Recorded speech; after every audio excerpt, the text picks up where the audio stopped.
Hi guys.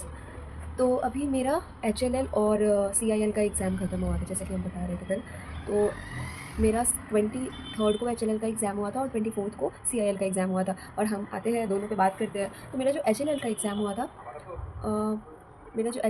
हुआ था वो उसमें क्या था, 100 क्वेश्चंस थे, ठीक है। सबसे पहले 50 क्वेश्चन डोमेन के थे और 50 क्वेश्चन में इंग्लिश, क्वांट, रीजनिंग और जीके, जीएस जो होता है वो थे, मिक्स था।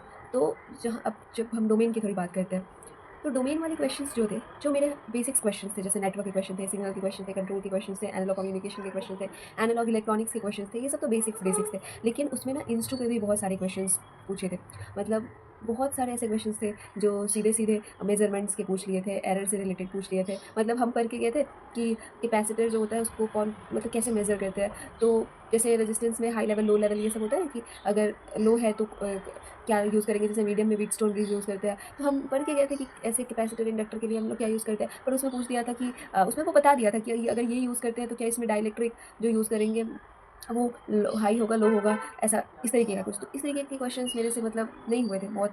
मेजरमेंट मतलब बेसिकली जो इंस्टूट वाले पोर्शन थे ना, वो सब नहीं हुए थे। और कुछ हम ना क्वेश्चंस दिखा देंगे जब मेरा अभी कुछ दिन में उसका अगर आंसर की आएगा, तो एग्जैक्ट क्या क्वेश्चंस थे वो सारे दिखा देंगे। इंग्लिश भी ठीक ठाक थे। मतलब ओवरऑल वो जो 100 क्वेश्चन थे वो ठीक थे। मतलब हम ऐसे भी उसे बहुत एक्सपेक्ट करके नहीं गए थे कि ठीक है। उसमें हम 70 क्वेश्चन अटैम्प्ट कर रहे थे। और अभी ऐसा बता रहा है कि कुछ टाइम के बाद उसके मतलब कुछ टाइम के बाद सारे आ जाएंगे, आंसर की ये सब आ जाएंगे। तो उसमें वो बता देता है ना, आपका रिस्पॉन्स बता देता है कि आप क्या कितने कैसे सॉल्व किए हो। तो वो हम सब यहाँ पे अपलोड कर देंगे आने के बाद, सीआईएल का या फिर एचएनएल का। इवन अगर एसपीएमसीआईएल वाला भी आता है तो वो कर देंगे। तो उसके बाद आते हैं अब सीआईएल पे। अब सीआईएल का जब हम एग्ज़ाम देने गए थे, तो मतलब उसमें हमको बहुत होप था कि टेक वाले क्वेश्चन एटलीस्ट 50-60 तो कर देंगे। क्योंकि उसमें भी ऐसे थे कि हाँ, मतलब एडवांस कम्युनिकेशन, एडवांस इलेक्ट्रॉनिक्स, ये सब सिलेबस में थे उसके। पर हमको लगा था कि चलो अपने वाले जो सब्जेक्ट्स हैं, जो गेट वाले सब्जेक्ट्स हैं, उसके तो हो जाएंगे। तो हम सबसे पहले गए, तो उसमें बताते हैं, उसमें 3 घंटे रहते हैं आपके पास। जैसे एचएलएल में 2 घंटे रहते हैं, 100 क्वेश्चन रहते हैं। वैसे ही सीआईएल में 200 क्वेश्चन रहते हैं, 3 घंटे होते हैं आपके पास, ठीक है। अब उस 3 घंटे में आपके पास 5 डोमेन होता है। आपका डोमेन रिलेटेड क्वेश्चन होते हैं, इंग्लिश होता है, क्वांट होता है, रीजनिंग होता है और जीके होता है, ठीक है। अब हम सबसे पहले उसमें रीजनिंग की बात करते हैं। तो रीजनिंग जो था वो आसान था। मतलब हम पहली बार में जब रीजनिंग अटैम्प्ट किए थे तो 90-20 क्वेश्चन अटैम्प्ट कर दिए थे। तो मतलब वो आसान ही था। क्यूब वाले क्वेश्चन पूछे थे कि अगर मान लो क्यूब है तो 145 और 167, तो 2 के ऑपोजिट क्या होगा। मतलब बेसिक्स क्लॉक वाले क्वेश्चन थे। जो डिग्री वाला पूछा था उसमें कुछ वो मेरे से नहीं बना था, पहली बार में क्या दूसरी बार में भी नहीं हुआ था। उसके बाद आपके बेसिक टाइम एंड वर्क के क्वेश्चन थे। हाँ, उसमें हमको थोड़ा-सा ऐसे डाउट हो रहा था। मतलब मेरे से एक बार में तो वो सॉल्व नहीं हुआ था। फिर ऐसे ही स्पीड वाला क्वेश्चन था। एवरेज स्पीड जो होता है वो टोटल डिस्टेंस कवर्ड अप और टोटल टाइम टेकन, ऐसे 2 क्वेश्चंस थे। उसके बाद आपके मतलब बेसिक, एकदम बेसिक। हम क्या क्वांट पे चले गए, अभी रीज़निंग पे थे ना। रीज़निंग एकदम बेसिक आया था, ठीक है।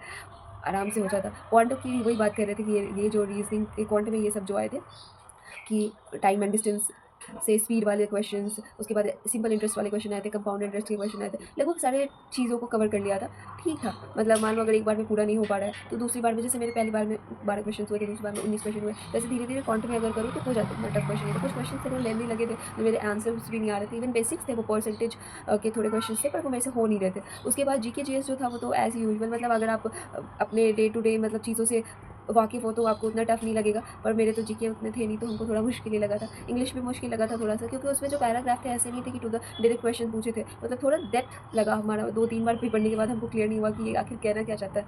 उसके बाद जो उसमें जैसे ऐसा था कि जो लोग नींद में चलते हैं उनको क्या बोलते हैं, इस तरीके की चीज़ें थी। या फिर मान लो कि अगर बर्ड बर्ड का जो स्टडी होता है उसको ये बोलते हैं, तो फ़िश का स्टडी दे रखा था और पूछा था कि फ़िश उसको मतलब इस स्टडी को क्या बोलते हैं। इस तरीके के क्वेश्चंस थे। उसके बाद और बात इंग्लिश में तो ऐसे कि आप बहुत खुश हो, मतलब नहीं होता कि हवा में उड़ रहे हो तो उसको क्या बोलते हैं। या फिर मान लो कि कोई प्रॉब्लम, कुछ आइटम्स एंड फ्रेजेस वाले जो क्वेश्चंस होते हैं वो सब थे। एक्टिव पैसिव वॉइसेस था। इंग्लिश के भी बहुत 3-4 ऐसे सेंटेंस थे, मतलब जिसमें सिनोनिम एंटोनिम बताना था, करेक्ट करना था सेंटेंस को, एरर बताना था कि कहाँ पे एरर है। तो इस तरीके के क्वेश्चंस वहाँ पे थे। उसके बाद अगर हम अपना अब डोमेन की बात करते हैं, तो हम तो सबसे पहले डोमेन वाले में गए थे। तो पहली बार में मेरे ऐसे 28 क्वेश्चन बने थे। मेरे को बहुत मतलब दुःख हुआ था, क्योंकि हम ऐसे, और क्वेश्चंस आसान थे। हम ना थोड़ा पैनिक हो गए थे उस। तो हम बोल रहे थे कि डोमेन वाले जो क्वेश्चंस आए थे वो डोमेन वाले क्वेश्चन मतलब सही थे। पर उस टाइम ना, मतलब मेन है कि मेरे से ना, जब हम पहली बार अटेम्प्ट किए थे तो मेरे से बने नहीं थे। और हम थोड़ा-सा ये हो गया था कि मतलब हमको ऐसा एक्सपेक्ट नहीं था कि अरे ऐसे क्वेश्चन पूछे जाएँगे। क्योंकि देखो उसमें ना क्वेश्चंस नेटवर्क के थे, नेटवर्क के ठीक-ठाक क्वेश्चंस थे, आसान क्वेश्चन थे, इवन कंट्रोल के भी ठीक थे, सिग्नल के भी ठीक थे। पर मेरे से ना आते हुए क्वेश्चंस भी नहीं हो रहे थे। लाइक सिग्नल के वो क्वेश्चंस होते हैं ना कि रेक्टेंगुलर पल्स दे दिया हुआ है और उसमें एम्पलीट्यूड का वैल्यू दे दिया है और तुमको बोल रहा है कि इसका नॉर्मल लैप्लास, मतलब इतना बेसिक क्वेश्चंस था, हम स्टेटमेंट बस दे दिया था बनाने की बजाय, वो बस स्टेटमेंट दे दिया था और फिर मेरे से वो चीज़ नहीं हुआ था। तो ये तो बहुत गलत चीज़ है ना, ऐसा आता हुआ गलत करने पे फिर तो कुछ नहीं हो सकता है। ऐसे तो आप ऐसा अपॉर्चुनिटी को आते हुए खुद ही बोल रहे होनी चाहिए, तो ऐसे नहीं होता ना। तो वही चीज़ है। फिर तो हाँ, हमको लेकिन देखो अपने डोमेन के अलावा हमको मुझे माइक्रो प्रोसेसर 8051 पे बहुत सारे क्वेश्चन दिखे थे। उस नेटवर्क सिक्योरिटी के क्वेश्चन, साइबर सिक्योरिटी के क्वेश्चंस, हैश टैगिंग, पता नहीं इस तरीके के ऐसे-ऐसे बहुत सारे क्वेश्चन्स थे। ऐसे-ऐसे भी बहुत सारे क्वेश्चन्स थे। बट हाँ, हम अब ऐसा नहीं बोल सकते कि एनालॉग के नहीं थे, नेटवर्क के नहीं थे, सिग्नल के नहीं थे, कंट्रोल के नहीं थे, ईडीसी के थे। मतलब सभी के थे और ओवरऑल अगर देखा जाए तो 60-70 तो मिल ही जाएँगे आपको, मतलब इन सारे सब्जेक्ट से रिलेटेड जो बेसिक्स ऑफ नेटवर्क जो गेट का हम करते हैं। पर मेरे से हो नहीं पाए थे वो सारी चीज़ें। तो अभी मेरा जब एग्ज़ाम होता है, अभी मेरा जो कुछ टाइम के बाद ये आएगा, रिस्पॉन्स शीट आएगा, आंसर की ये सब, तो हम दिखा देंगे कि हाँ, उसमें कैसे क्वेश्चंस थे। ओवरऑल क्वेश्चन पेपर सही था, पर हम उतने सही से नहीं उसको दे पाए जितने सही से दे सकते थे। तो वो थोड़ा ठीक नहीं लग रहा, पर ठीक है, अब हम कुछ उसका कर नहीं सकते। अब नेक्स्ट एग्ज़ाम आने वाला एचएएल का एग्ज़ाम है या फिर अ, ए ओ आईओसीएल का है। आईओसीएल का एग्ज़ाम है तो बहुत सारे एग्ज़ाम्स देखते हैं। तो ठीक है फिर, मतलब अभी क्वेश्चन कैसे बताया, मैं बहुत सारी चीज़ें नहीं बता पा रहे हैं। डिप्लीशन रीजन पीएन जंक्शन से रिलेटेड बहुत सारे क्वेश्चन पूछे, बहुत सारे नहीं, मतलब 3-4 क्वेश्चन तो थे ही उससे। तो वो सब आता है, एक बार तो हम सब चीज़ एक-एक करके एक बार दिखा देंगे, ठीक है?